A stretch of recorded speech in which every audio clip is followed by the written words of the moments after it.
ان نمازوں کا اثر تیری طبیعت پہ کیا ہوا، یہ دیکھو۔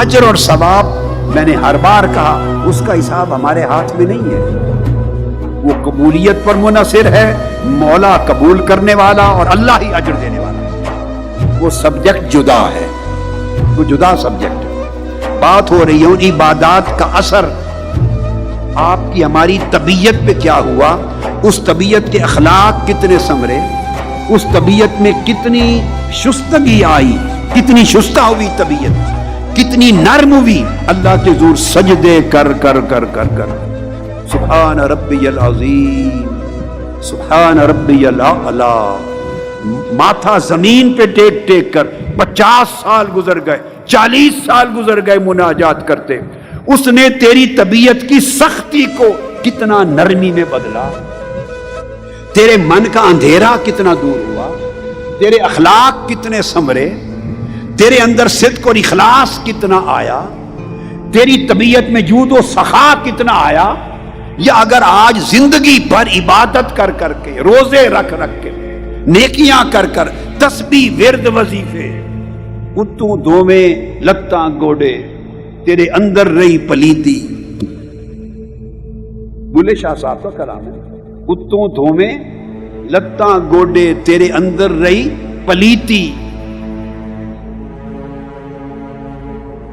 دنیا دارا رب دے نال بھی 420 تو کیتی، رب کے ساتھ بھی دھوکہ کیا، یعنی وضو کرتے رہے 50 سال 60 سال گزر گئے، وضو کر کے لتاں گوڑے دھوتے رہے، پاؤں ہاتھ بازو چہرے اس کو دھوتے رہے، مگر من کو نہ دھویا، پانی گراتے رہے بہتا رہا مگر من پہ پانی نہ گیا، من کی پلیدی نہ گئی، من کا میل کچیل نہ گیا، من کی سختی نہ گئی، من کی غلاظت نہ گئی، من کے اندر جو آلائشیں تھی وہ نہ گئیں، من کے اندر حرص تھا وہ نہ گیا، لالچ نہ گیا، شہوت نہ گئی، بخل بخیلی نہ گئی، کنجوسی نہ گئی، تکبر نہ گیا، عجب نہ گیا، غیبت نہ گئی، چغلی نہ گئی، دل کی تنگی نہ گئی، نفرت نہ گئی، کدورت نہ گئی، دنیا کا حرص لالچ طلب نہ گئی، جاہ طلبی نہ گئی، منصب طلبی نہ گئی، عزت طلبی نہ گئی، میں نہ گئی،